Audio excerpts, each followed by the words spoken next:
हिवाळा स्पेशल लाडू तयार करण्यासाठी आज आपण कृती बघणार आहोत. तर सगळ्यात आधी पंपकिन सीड्स मी इथे तुपामध्ये फ्राय करून घेतलेले आहे. त्यानंतर मी काजू, बदाम आणि अक्रोड असंही सगळं फ्राय करून घेतलेलं आहे.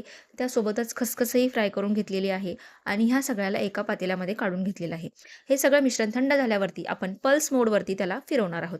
इथे एका कोरड्या कढईमध्ये म्हणजे तूप न टाकता मी खोबरंसुद्धा भाजून घेतलेलं आहे आणि हा डिंक आहे. हा डिंकसुद्धा ह्या सगळ्या मिश्रणामध्ये मी दळून घेतलेला आहे. तर चला आता मिक्स करूया.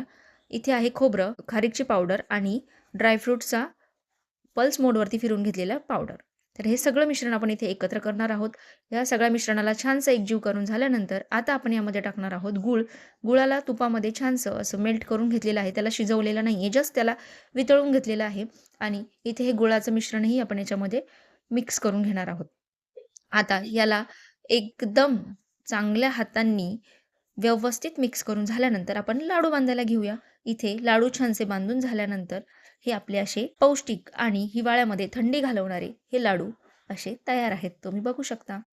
पूर्ण कृती पाहण्यासाठी खाली दिलेल्या त्रिकोणाला क्लिक करा आणि माझ्या चॅनलला सबस्क्राईब करा. थँक